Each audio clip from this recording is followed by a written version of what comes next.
Fala pessoal, na semana passada eu fiz aquela rápida enquetezinha para saber se vocês tinham interesse que eu falasse sobre os 6 estímulos do neuromarketing. Aí muita gente pediu e cá estou para falar sobre os 6 estímulos do neuromarketing. O neuromarketing, pessoal, está sendo a bola da vez hoje quando se fala em abordagem ao cliente, em vendas, em negócios, em marketing mesmo, né? Quer dizer, hoje talvez seja um dos assuntos mais badalados aí pela turma que curte marketing e vendas. Então, para iniciar esse papo, vamos saber logo o que é que as pessoas dizem que é o neuromarketing, né? Qual é a definição, afinal de contas, do neuromarketing. Dá uma olhadinha aí, ó. Pessoal, o neuromarketing é essa união aí da neurociência, da psicologia e do marketing, como diz aí a definição, tá? O objetivo é planejar ações que tenham uma influência ou impacto maior sobre a comunicação, né? Sobre como nós lidamos com a informação e, a partir disso, analisar como o cérebro funciona, né? De que forma ele absorve os estímulos para, inclusive, tomar decisões, tá? Se você quer um pouquinho mais de informação, se você seguir esse link aí do grande Rafael Reis, ele tem um texto muito legal sobre neuromarketing, tá bom? Então, grosso modo, o neuromarketing é essa união entre neurociência, psicologia e marketing, visando entender como o cérebro funciona e como ele é estimulado. A partir disso, meu povo, é natural que nós, conhecendo o suficiente sobre como o cérebro funciona, a gente melhore a forma de comunicar e, por conseguinte, né, aumente as vendas e a interação. Beleza, então? Então vamos lá para os 6 estímulos do neuromarketing. Se liga aí no primeiro, meu filho. O primeiro estímulo que eu gostaria de falar é o estímulo egocêntrico ou autocentrado. Os camaradas descobriram que o cérebro humano, ele primeiro pensa em si mesmo, até porque para sobreviver, né, naqueles tempos das cavernas, o cara tinha que pensar em si primeiro, né, bicho? Primeiro eu, depois eu, depois eu e depois eu novamente. Porque disso dependia a sua sobrevivência. Portanto, para que você convença alguém a tomar uma decisão, a escolher algo, é preciso que esta pessoa esteja no centro das atenções. Daí, quando um vendedor, por exemplo, vem com aquele papo furado, tentando vender um produto e diz que ele é XPTO mais rápido, é Quantum Core Mega Plus Blaster, isso não quer dizer absolutamente nada. Diferente se ele, por exemplo, dissesse, olha, este produto, esta máquina fotográfica, ou este celular, por exemplo, permite que você eternize os momentos com as pessoas que você ama. Você conseguirá registrar isso em uma câmera de altíssima resolução, capaz de mostrar ao mundo aquilo que você ama, eternizar as imagens, as fotos e os sons que fazem a sua vida ser uma vida mais feliz. Por exemplo, né, eu estou dando um exemplo aqui de como poderia ser a abordagem. A pessoa tem que saber por que aquilo é bom para ela. Pouco importa o que o vendedor pensa sobre si mesmo ou sobre o produto. Eu quero saber por que ele é bom para mim. Porque eu sou egocêntrico. Eu tenho que estar no centro das atenções. Beleza aí?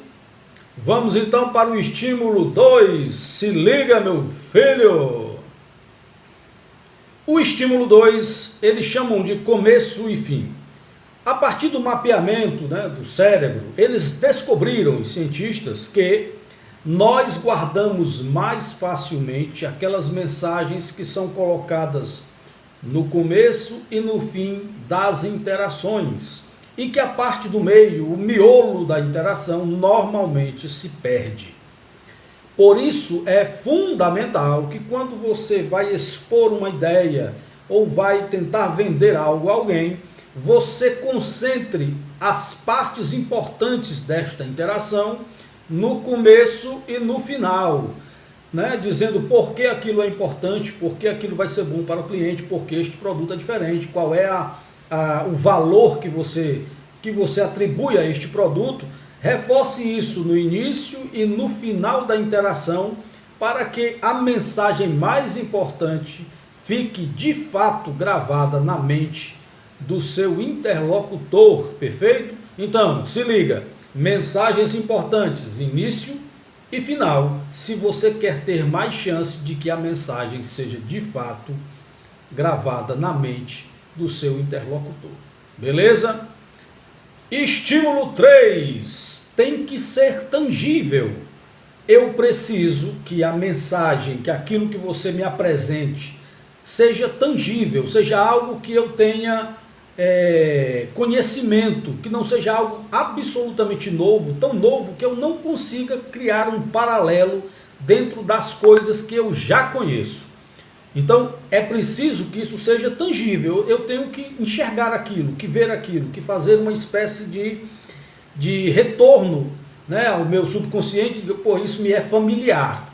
O tangível no sentido de ser familiar. A coisa não pode ser tão estranha que me cause medo.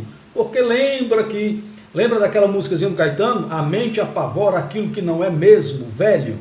Pois é, aquilo que é novo demais, ele normalmente cria uma resistência. Então eu tenho que ser tangível, eu tenho que ser compreensível, eu tenho que ser familiar, se eu quiser que aquela decisão seja tomada sem muito esforço. O contrário disso, você vai ter que trabalhar muito mais a mensagem, se for algo novo e revolucionário, para que eu perceba tanto valor nisso, que eu corra o risco de escolher. Perfeito? Então, tangível no sentido de ser comum, de ser compreensível, de ser entendido. Perfeito? Então, essa é a terceira ou o terceiro estímulo que você tem que lembrar. Beleza? Vamos lá para o quarto. O quarto estímulo, pessoal, é o contraste. A mente precisa de contraste. Ele precisa saber o que era e o que será. Ele precisa ter algo que ele consiga comparar para julgar se vale a pena mudar ou tomar uma decisão. É por isso que, na maioria dos casos, quando se está promovendo o produto, você tem de por, né? De tanto por tanto. Por quê? Porque você precisa do contraste. A mente precisa avaliar o que era antes e o que é agora. Qual é o valor que isso me trará neste momento? Eu preciso ter uma forma de comparar, de ter o contraste. Rapaz, se eu ficar sem isso é ruim. Se eu perder a promoção é ruim. Rapaz, vai já acabar. São as últimas unidades. Esse é exclusivo. Eu preciso ter este contraste, esse choque, que me estimule a tomar uma decisão mais rapidamente. Para isso, eu preciso do contraste. Quanto mais contraste, quanto mais você mostrar o que é e o que poderá ser, né? O que eu vou perder, por exemplo, se eu não aproveitar tal promoção, ou se eu não tomar tal decisão. Se você não promover esse choque entre o que era e o que poderá ser, também as decisões tendem a ser mais demoradas, tá? Então, quanto mais você conseguir mostrar o contraste, né, o que era e o que vai ser, mais fácil é você levar o seu interlocutor a tomar uma decisão. Beleza? Contraste é muito legal. O quinto estímulo, pessoal, é o visual. Nós somos visuais, né? O nosso cérebro reptiliano, né, aquele mais primitivo, tinha o visual como o seu principal fator de sobrevivência. O sujeito que vê um tigre, ele não raciocina muito se o tigre está com fome ou se o tigre é vegetariano, ele simplesmente corre. Ao ver uma cobra, você não raciocina se ela é ou não venenosa, você simplesmente corre. O visual, os estímulos visuais processam mais rapidamente as decisões, né? A gente sabe disso, quando a gente tem medo, vê algo, a gente normalmente é muito mais rápido na decisão, na tomada de decisão. E o visual também para as questões comerciais, né? A embalagem, a forma, a cor, tudo isso são influências que têm um peso muito grande nas nossas decisões. Aí você poderia dizer, mas Jorge, e os cegos? Ora, se eu falar para você, feche os olhos e pense em um elefante cor-de-rosa vestido com um saiote branco.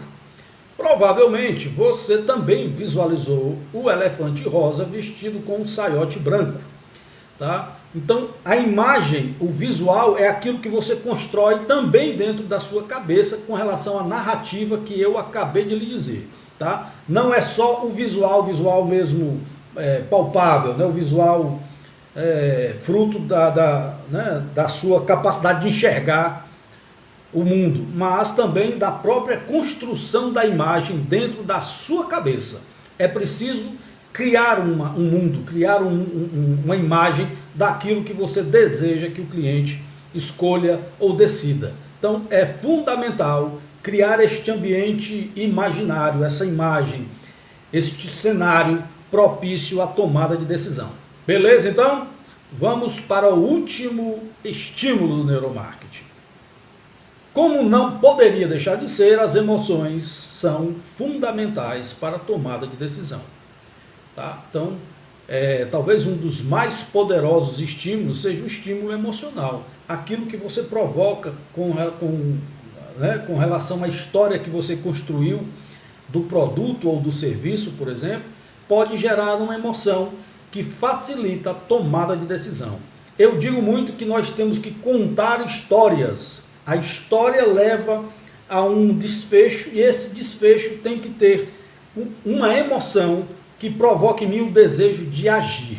Tá? Então, tudo é emocional. Quando você vai vender algo para uma mãe, você tem que, normalmente, se você conseguir tocar-lhe o coração com relação ao bem que aquele produto ou serviço vai fazer ao filho, você cria uma emoção que ela diz, eu tenho que fazer isso pelo meu filho porque eu amo meu filho, por exemplo. Quer ver uma história? Um rapazinho passou no vestibular, certo? Numa cidadezinha do interior, e a avózinha dele, milionária, decidiu dar um carro para o jovem. Haviam apenas 2 concessionárias na cidade, uma cidade pequena, e logo a história se espalhou, né? A avózinha ia comprar um carro para o netinho. E aí os vendedores das 2 concessionárias ficaram lá animadíssimos e torcendo para que a vozinha fosse comprar o carro nas suas respectivas concessionárias. Quando a vozinha chega na primeira concessionária, o vendedor logo chega para vender e tal, diz, eu tenho um carro espetacular para o seu neto. E aí trouxe um carro super possante, eu vou usar um Golf, que é um carro que eu acho legal, né, que eu tinha sonho de ter quando era mais novo.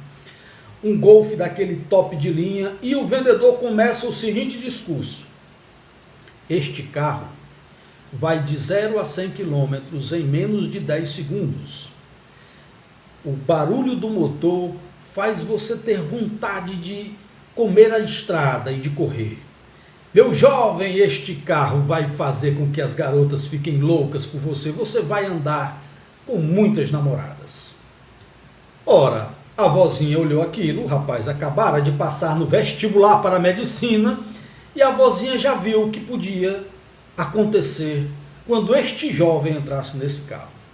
Pegou o jovem pela mão, muito obrigado, e foi para a segunda concessionária. Ao chegar na segunda concessionária, o vendedor diz, eu vou apresentar um carro que é o ideal para o seu neto. E trouxe o mesmo Golf. Mas ele começou o discurso desta forma: este carro tem 2 barras de proteção lateral e tem 4 airbags. É o carro com maior estabilidade da categoria, com uma alta capacidade de estabilidade nas curvas. O seu neto estará no carro mais seguro da categoria. Nesta hora, a vozinha comprou 2 carros, um para o neto e outro para ela. Esta pequena história mostra todos os estímulos que eu acabei de falar para vocês. O egocentrismo tem que servir para ela, o contraste, né? Mais seguro, 2 barras laterais, a emoção, o visual, construir um neto num carro, a imagem do neto num carro seguro, nas curvas, né? O que mais? O visual, a emoção, o contraste, o egocentrismo, o começo e fim, né?